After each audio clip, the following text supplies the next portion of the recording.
Students, next dynasty is Satavahanas.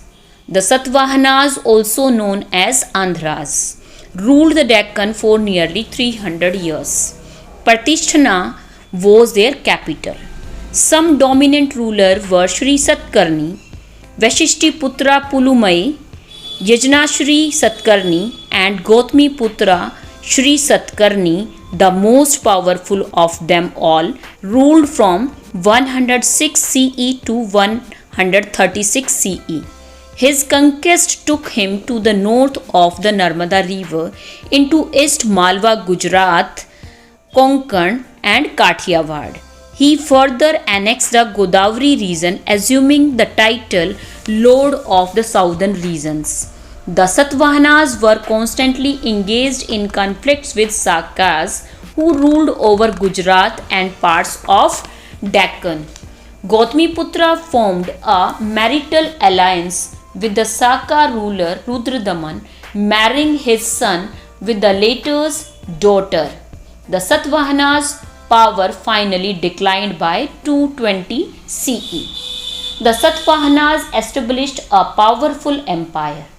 Continuous military conflicts, especially against the Sakas, however, gradually weakened them. Now, trade. Trade flourished during this period. The Indo-Greeks, Kushanas, and the Satavahanas issued a large number of gold, silver, and copper coins. Ports such as Bharuch, Kalyan, and Sopara were the main centers of trade with other countries.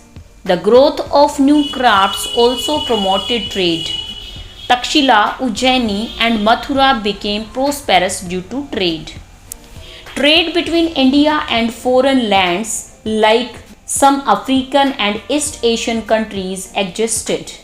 Many new trade routes were developed and sea travel was preferred by traders over road travel. Shipbuilding became an important industry.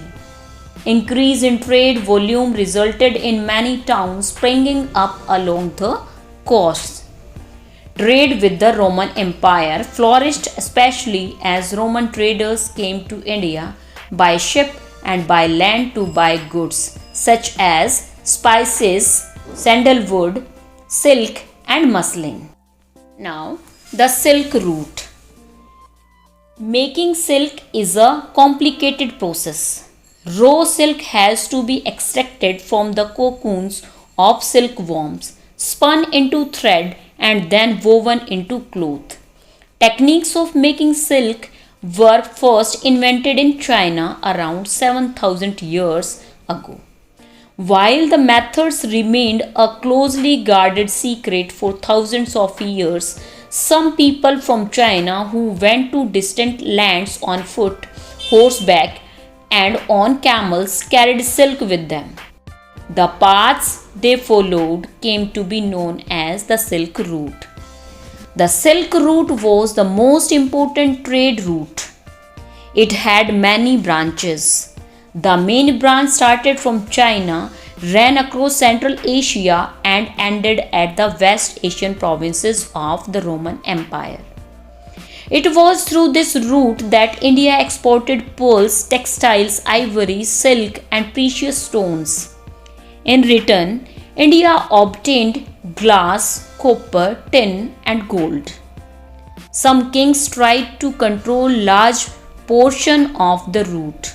This was because they could benefit from taxes, tributes, and gifts that were brought by traders traveling along the route.